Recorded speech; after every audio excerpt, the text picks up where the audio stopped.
നമസ്കാരം dears, welcome back to my YouTube channel. My name is Nitta. Dears, ഇന്നത്തെ വീഡിയോയിൽ strangers to lovers ആവുന്ന stories വരുന്ന അല്ലെങ്കിൽ അങ്ങനത്തെ കണ്ടന്റ് വരുന്ന ഡ്രാമാസ് ആണ് ഇന്നത്തെ വീഡിയോയിൽ ഞാൻ നിങ്ങൾക്ക് വേണ്ടിയിട്ട് സജസ്റ്റ് ചെയ്യാൻ പോകുന്നത്.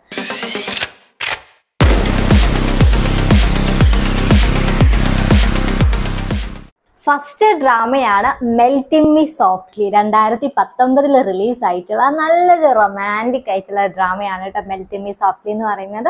എനിക്ക് ഈ ഡ്രാമ ഭയങ്കര ഇഷ്ടമാണ്. കാരണം എന്താണെന്ന് അറിയണ്ടേ, ഇതിൽ മെയിൻ ലീഡായിട്ട് അഭിനയിച്ചേക്കുന്നത് എൻ്റെ ഫേവറേറ്റ് ആയിട്ടുള്ള ആക്ടർ ജി ചാൻ വുക്ക് ആണ് കേട്ടോ.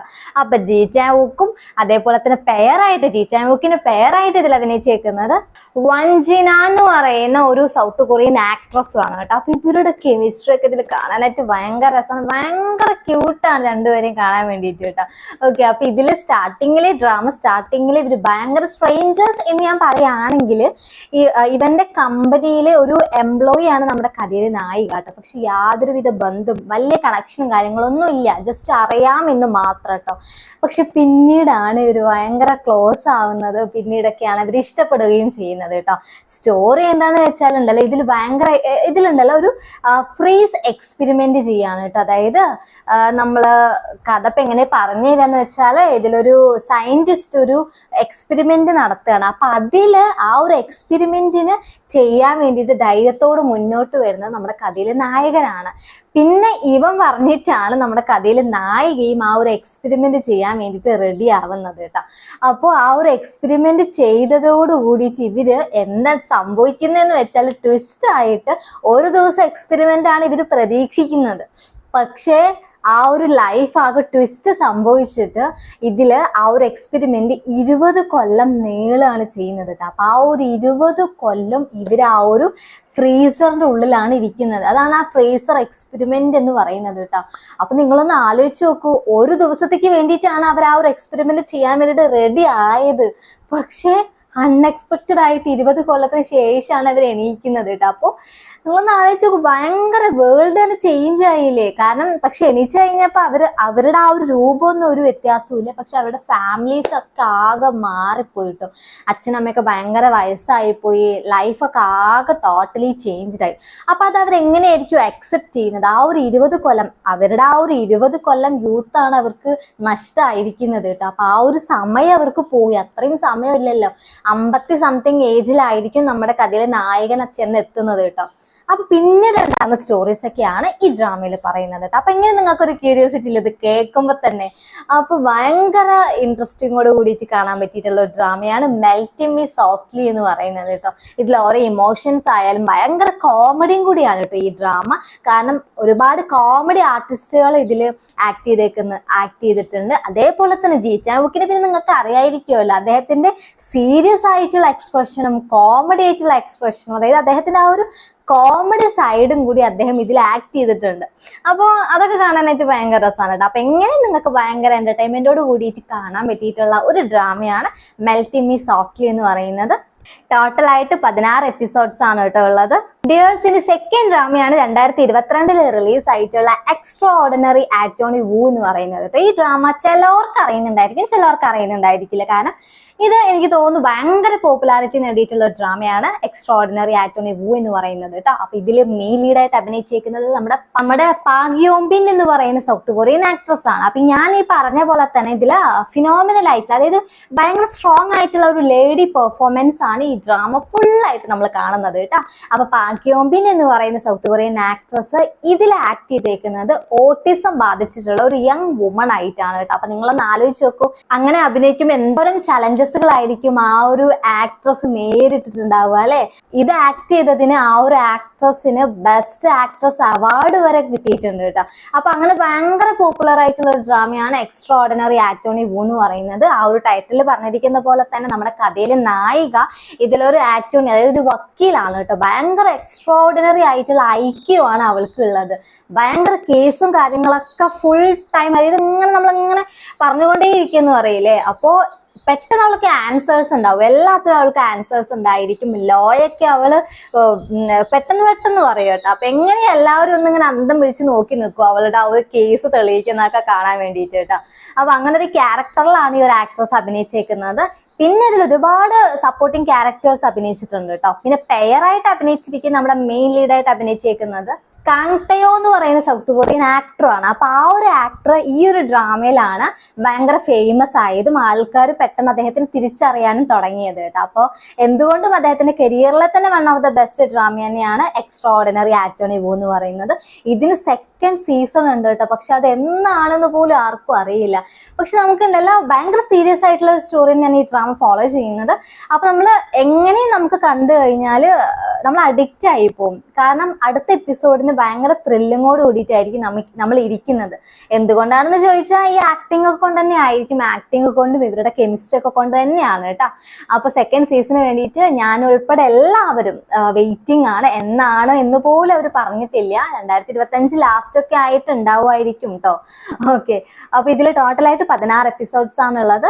ഇനി മൂന്നാമത്തെ ഡ്രാമയാണ് 2025 റിലീസ് ആയിട്ടുള്ള മെലോ മൂവി. ടൈറ്റിൽ കേട്ടാൽ നിങ്ങൾ വിചാരിക്കും മൂവിയാണെന്ന് വിചാരിക്കും, പക്ഷെ അല്ല. മെലോ മൂവി എന്ന് പറയുന്നത് ഡ്രാമ തന്നെയാണ് കേട്ടോ. ടോട്ടലായിട്ട് 10 എപ്പിസോഡ്സ് വരുന്ന ഡ്രാമയാണ്. ഇതെനിക്ക് ഭയങ്കര ഇഷ്ടമായിട്ടുള്ള ഡ്രാമയാണ് കേട്ടോ. ഇതിന്റെ റീസൺ എന്താന്ന് പറയട്ടെ. ഇതും അഭിനയിച്ചേക്കുന്നത് എന്റെ ഫേവറേറ്റ് ആയിട്ടുള്ള ആക്ട്രസ് പാക് ബോയങ് ആണ് കേട്ടോ. അപ്പൊ പാക് ബോയങ്ങിന്റെ കൂടെ പെയറായിട്ട് അഭിനയിച്ചേക്കുന്നത് ചോയ് വു സീക്ക് എന്ന് പറയുന്ന സൗത്ത് കൊറിയൻ ആക്ടറുമാണ്. അപ്പൊ ഇവരുടെ കെമിസ്ട്രി പറഞ്ഞാൽ ഭയങ്കര രസമാണ്. ഇവരുടെ ആക്ടിങ് ഒക്കെ കാണാൻ വേണ്ടിയിട്ട് ഭയങ്കര ക്യൂട്ടാണ്. എന്തായാലും പെർഫെക്റ്റ് ജോഡി തന്നെയാണ് കേട്ടോ. നല്ല ജോഡിനെ തന്നെയാണ് അവർ ഇതിൽ സെലക്ട് ചെയ്തേക്കുന്നത്. പറഞ്ഞ പോലെ തന്നെ ഭയങ്കര സിമ്പിൾ ആയിട്ടുള്ള ഒരു സ്റ്റോറിയാണ് ഈ ഡ്രാമയിലും കൺവേ ചെയ്യുന്നത്.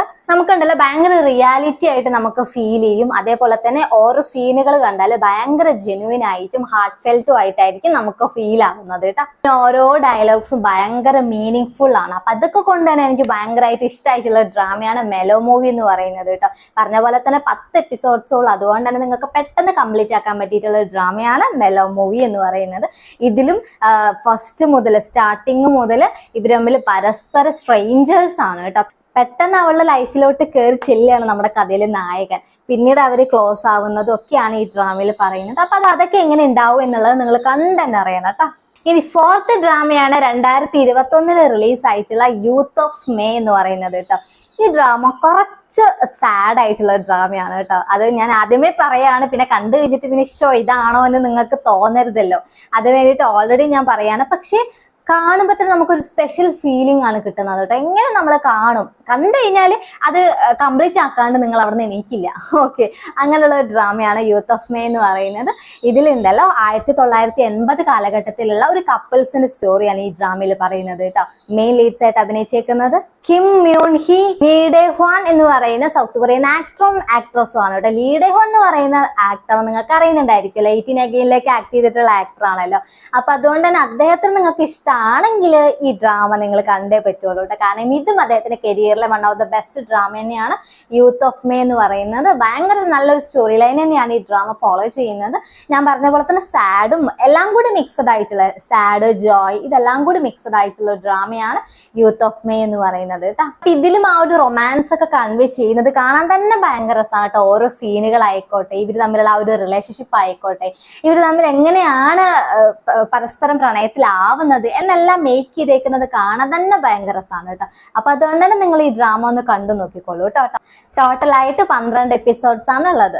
ഇനി ലാസ്റ്റ് ഡ്രാമയാണ് ഡെയിലി ഡോസ് ഓഫ് സൺഷൈൻ. ഇത് 2023 റിലീസ് ആയിട്ടുള്ള ഡ്രാമയാണ് കേട്ടോ. ഇതും പാക് ബോയങ് എന്ന് പറയുന്ന സൗത്ത് കൊറിയൻ ആക്ട്രസിന്റെ ഡ്രാമയാണ് കേട്ടോ. എനിക്ക് ഭയങ്കരമായിട്ട് ഇഷ്ടമായിട്ടുള്ള ഡ്രാമയാണ്. കാരണം ഇതിൽ ഭയങ്കര നല്ലൊരു ഇമോഷൻസ് ആണ് കൺവേ ചെയ്യുന്നത്. കാരണം നമ്മുടെ കഥയിൽ നായികയുണ്ടല്ലോ, ഇതിലൊരു ഹേർട്ട് വാമിങ് ആയിട്ടുള്ള ഭയങ്കര കൈൻഡ് ആയിട്ടുള്ള ഒരു നേഴ്സിന്റെ റോളാണ് നമ്മുടെ ആക്ട്രസ് ഇതിൽ ചെയ്യുന്നത് കേട്ടോ. അപ്പൊ ആ ഒരു ഹോസ്പിറ്റൽ ലൊക്കേഷനും അതിൽ വർക്ക് ചെയ്യുന്ന കുറച്ച് ഡോക്ടേഴ്സ്, പിന്നെ അവിടുത്തെ പേഷ്യൻസ്, പിന്നെ ഒരുപാട് നല്ല നേഴ്സുമാര്, ഇവരുടെയൊക്കെ സ്റ്റോറിയാണ് ഈ ഡ്രാമയിൽ പറയുന്നത് കേട്ടോ. അതുകൊണ്ട് തന്നെ അങ്ങനത്തെ ബാക്ക്ഗ്രൗണ്ടിൽ നടക്കുന്ന ഓരോ സ്റ്റോറീസ് ഒക്കെ കാണാനായിട്ട് നിങ്ങൾക്ക് ഇഷ്ടമാണെങ്കിൽ ഈ ഡ്രാമയും എന്തായാലും ഇഷ്ടമായിരിക്കും കേട്ടോ. അപ്പൊ ഈ ഒരു ഭയങ്കര സോഫ്റ്റ് ഹാർട്ടഡ് ആയിട്ടുള്ള ഈ ഒരു നേഴ്സ് നേരിടുന്ന ഓരോ ചലഞ്ചസുകൾ, ഈവൻ ഡിപ്രഷൻ വരെ അവൾ അനുഭവിക്കുകയും അതെങ്ങനെ ഓവർകം ചെയ്തു എന്ന് വരെ ഭയങ്കര ആ ഒരു ഫീലിംഗ് വരെ ഭയങ്കര നമുക്ക് നന്നായിട്ട് കൺവേ ചെയ്യുന്ന രീതിയിലാണ് ഇവരത് മേക്ക് ചെയ്തേക്കുന്നത് കേട്ടോ. അപ്പൊ അതുകൊണ്ട് നമുക്ക് ഭയങ്കര റിയാലിറ്റി ആയിട്ട് ഫീൽ ചെയ്യും. ഇതിൽ ഓരോ ആക്ടിങ് കണ്ടാൽ തന്നെ നമ്മൾ ഇങ്ങനെ ഇരുന്ന് കണ്ടുപോകും കേട്ടോ. അപ്പൊ ഞാൻ ഈ പറഞ്ഞ പോലെ ഓരോ എമോഷൻസ് ഇതിൽ നന്നായിട്ട് കൺവേ ചെയ്യുന്നുണ്ട്. നമുക്ക് ഒരു ഇൻട്രോവേർട്ട് ആയിട്ടുള്ള ആൾക്കാരെ നമുക്ക് മനസ്സിലാക്കാനും പിന്നെ ഡിപ്രഷൻ അനുഭവിച്ചായിട്ടുള്ള ആൾക്കാരെ നമ്മൾ എങ്ങനെയൊക്കെ അവരൊക്കെ എങ്ങനെ ആയിരിക്കും എന്ന് വരെ ഈ ഡ്രാമയിൽ നമുക്ക് പറഞ്ഞു തരുന്നുണ്ട് കേട്ടോ. അങ്ങനൊരു കണ്ടന്റ് ആണ് ഡെയിലി ഡോസ് ഓഫ് സൺഷൈൻ എന്ന് പറയുന്ന ഡ്രാമയിൽ ഫോളോ ചെയ്യുന്നത് കേട്ടോ. അപ്പൊ ഇതിൽ പാക് ബോയങ് എന്ന് പറയുന്ന ആക്ട്രസിന്റെ കൂടെ ഇതിൽ പെയറായിട്ട് അഭിനയിച്ചേക്കുന്നത് യോൺ വൂജിൻ എന്ന് പറയുന്ന സൗത്ത് കൊറിയൻ ആക്ടറുമാണ്. അപ്പൊ ഇവരെന്ന് പറഞ്ഞാല് എനിക്ക് തോന്നുന്നു ഇൻട്രോവേർട്ടേഴ്സ് കപ്പിൾസ് ആണ്. ഇവര് ഭയങ്കര സ്ട്രേഞ്ചേഴ്സ് ആണ് കേട്ടോ. ഇവളുടെ ലൈഫിലോട്ട് പെട്ടെന്ന് എത്തുന്ന ഒരു ഡോക്ടറാണ് നമ്മുടെ കഥയിലെ നായകൻ. അപ്പൊ ഇവരെങ്ങനെയാണ് മീറ്റ് ആക്കുന്നത്, ഇവര് പിന്നീട് എങ്ങനെയാണ് ഇഷ്ടത്തിലാവുന്നത്, ഇവരുടെ ആ ഒരു ലവ് സ്റ്റോറിയും കാണാനായിട്ട് ഭയങ്കര രസമാണ് കേട്ടോ. സിമ്പിൾ ആണ്, പക്ഷെ എന്നാൽ പോലും നമുക്ക് ആ ഒരു കുറച്ച് സീന് വരെ നമ്മുടെ മൈൻഡിൽ ഉണ്ടായിരിക്കും. കുറച്ച് 1-2 സീനുകളൊക്കെ തന്നെ ഉള്ളൂ, പക്ഷെ അത് തന്നെ നമ്മുടെ മനസ്സിൽ ഇങ്ങനെ നിൽക്കും കേട്ടോ. ഭയങ്കര നല്ലൊരു മെസ്സേജിങ് ആണ് ഈ ഡ്രാമയിലൂടെ കൺവേ ചെയ്യുന്നത് കേട്ടോ. അപ്പൊ അങ്ങനെയൊക്കെ കാണാനായിട്ട് ഇഷ്ടമുള്ള ആളുകൾക്ക് എന്തായാലും ഈ ഡ്രാമ ഇഷ്ടാവും. എന്തായാലും മറക്കാണ്ട് ഡെയിലി ഡോസ് ഓഫ് സൺഷൈൻ എന്ന് പറയുന്ന ഡ്രാമ നിങ്ങളൊന്ന് കണ്ടു നോക്കൂ കേട്ടോ. ഇതിൽ ടോട്ടലായിട്ട് 12 എപ്പിസോഡ്സ് ആണ് ഉള്ളത്. അപ്പൊ ഇത്രയും സ്ട്രേഞ്ചേഴ്സ് ടു ലവേഴ്സ് ആവുന്ന കണ്ടന്റ് വരുന്ന ഡ്രാമകളാണ് നിങ്ങൾക്ക് വേണ്ടിയിട്ട് ഞാൻ സജസ്റ്റ് ചെയ്ത് തന്നിരിക്കുന്നത് കേട്ടോ. ഡ്രാമകളിൽ എല്ലാത്തിലും നമ്മുടെ കഥയിൽ നായകൻ ഫസ്റ്റ് സ്ട്രേഞ്ചേഴ്സ് ആണ്, അതായത് പെട്ടെന്ന് മീറ്റ് ആക്കുകയാണ് കേട്ടോ. അങ്ങനെയാണ്. അപ്പോൾ പിന്നീട് അവർ സ്ലോലി അവരുടെ ആ ഒരു ഫീലിങ്സ് വളരുന്നതൊക്കെയാണ് ഈ ഡ്രാമയിലൂടെ പറഞ്ഞു തരുന്നത് കേട്ടോ. അപ്പൊ എന്തായാലും മിസ്സാക്കാണ്ട് ഈ ഡ്രാമകളെല്ലാം ഒന്ന് കണ്ടു നോക്കൂ. എന്നിട്ട് കണ്ടിട്ട് നിങ്ങളുടെ അഭിപ്രായം എന്തായാലും ഒന്ന് കമന്റ് ചെയ്തേക്കണം. ഇനി നിങ്ങൾ ഇതിൽ ഏതെങ്കിലും ഡ്രാമ കണ്ടിട്ടുണ്ടെങ്കിൽ ആ ഒരു ഡ്രാമയുടെ ഒപ്പീനിയൻ ഒന്ന് കമന്റ് ചെയ്തേക്കണം കേട്ടോ. അപ്പൊ എന്തായാലും നമ്മുടെ ഇന്നത്തെ വീഡിയോ ഇത്രേ ഉള്ളൂ. നമുക്കിനി നെക്സ്റ്റ് വീഡിയോയിൽ കാണാം. അതുവരേക്കും ബൈ.